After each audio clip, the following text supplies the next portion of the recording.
All right, could I have the parties of Annabelle Bishop?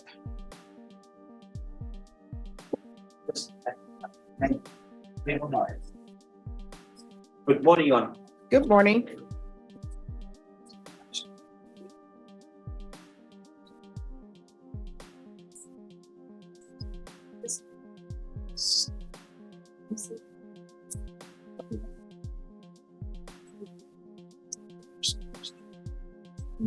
All right, the court is going to call 2023 CR 2077, State of Texas versus Annabelle Bishop. Could I have parties announced for the record for the state? Ruben Herrera for the state. Defense. Thomas Siller for the defendant. Are you Annabelle Bishop? Yes, ma'am. All right, quick legal primer. A plea bargain is when the defendant agrees to plead guilty in exchange for a lighter sentence. And here the state is asking for 5 years. But notice, the judge says the state is silent on her application. Why? What's really going on here? Drop your theories in the comments.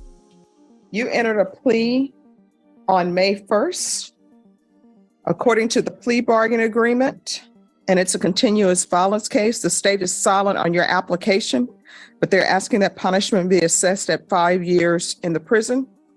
Have parties had a chance to review the PSI report, state? Yes, Your Honor. Defense? Yes, Your Honor. Any objections? No, Your Honor. I just have one witness, Your Honor. All right. Hearing from the state. Thank you. You may call your witness. Ms. Bishop. The mother. Yes.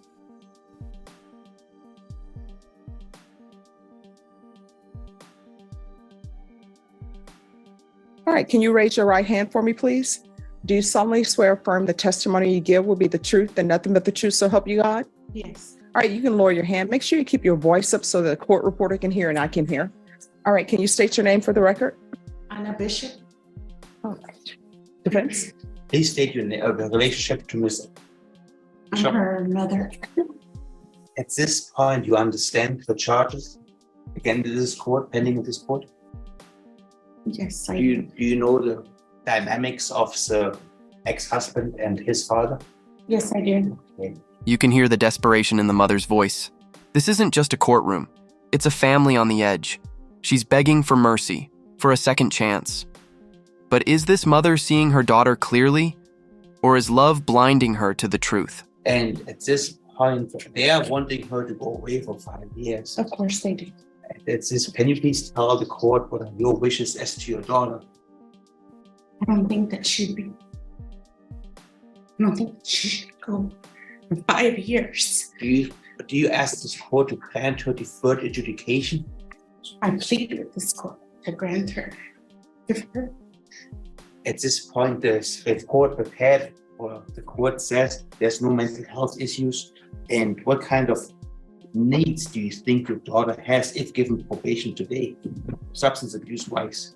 Yes, that she'd be placed in a program and Outpatient, that is? outpatient, please. Is it, what kind of drugs is she using? To my knowledge, and for CPS, it's weed. And other than that, what other, does she need any kind of additional mental health services? Anything? What I else does believe she? that she might, yes. I know that nothing was identified officially, but what makes you think? Nothing was identified because no one's taken the time to actually, But what are your counsel her. concerns with her? their. All right, you all need to talk one at a time. What are your concerns with your daughter? My concerns are that she just needs the help that she needs. And she doesn't need to go to prison. I think that she would be able to do this out. Is it your first felony, of course? Yes, her first. And Yes. who else lives in the household with you? Just me. You spend a lot of money and effort to get her on bond. How much money did you spend on that? $2,500 Okay, and then she's back in jail. Why is that? Why is she back in jail? because she missed her court date. And other than that, she was always a good, well behaved. Yes, And and she only missed her court date because she had a scratch in her eye. And she does have medical records for that. Okay, and at this point, do you think she will be able to successfully comply with the education requirements, going to classes, making appointments, reporting, staying away from the alleged victim? Yes. Okay, And it says here that she has shown no remorse. She thinks just all fun and games what she did to the ex-father-in-law. What do you think? Do you think she's remorseful? Yes, I do. And they should be remorseful for what they I'm did saying to her. she took responsibility for what she's charged with. So you're not saying she's innocent, but she's remorseful, you're saying? Yes. I am. And she understands. It's remorse.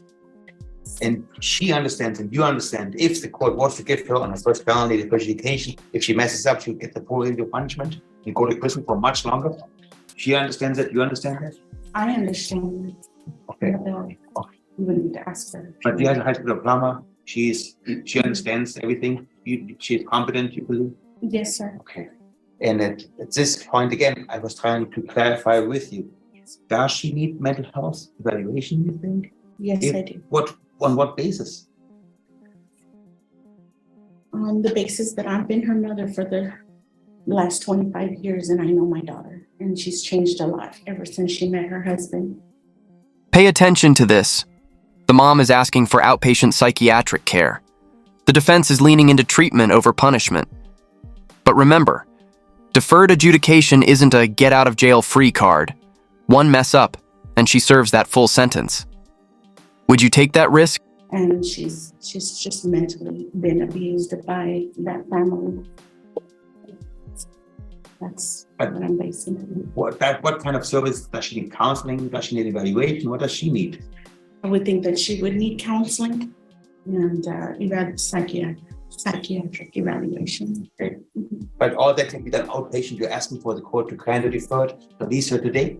Yes, I am. Thank I'm you. pleading. As a witness, thank you. Any questions? No questions, Attorney. All right, I have some questions. So you're her mother? Yes. How many children does she have? She has two. All right. Why was CPS involved? Because her father-in-law called CPS. Okay. And the grandchildren were placed with the father-in-law, correct? They were placed with the father-in-law and the non-biological grandmother. Okay. So that's where the children were placed. Yes, ma'am. All right. Are you aware of the facts of this case? Not all the facts. Are you aware that she gave him a black eye? No. Are you aware that she went over to the home? At the job site, it states, the victim said that his grandchildren were placed on a safety plan on Tuesday, January 3rd, 2023 by Child Protective Services due to physical abuse allegations. Do you know what that means? Yes, ma'am. All right, so what that means is that Child Protective Services didn't do a legal case, and her attorney will tell you this, they just did a safety plan. So the safety plan is designed to get the parents stabilized. So what they did was they placed the children with the father-in-law, and I'm sure they told her that these are the times that you can have your children as far as visitation. So what he says is around 9 a.m. today, the defendant, your daughter, came to his job site again, banging on the door. His coworker alerted him that she was here, and they called the police. The grandfather came through the gates and told her to leave. She began yelling, "Where are my effing kids?" And here it is. The judge drops the full police report. Assault, threats, erratic behavior. This isn't just a custody dispute anymore. This is a violent incident. Suddenly, those 5 years don't seem so unreasonable, do they? He grabbed her phone and threw it so that she would leave the property. She then punched him in the face a couple of times and ran to get her phone. Shortly after, she returned on the property, threatening to damage the grandfather's truck and flatten his tires. She was looking for rocks, so he went to stop her. She came at him swinging with a closed fist. He grabbed her by the shirt and hip tossed her to the ground. He placed his hand on her back until she calmed down.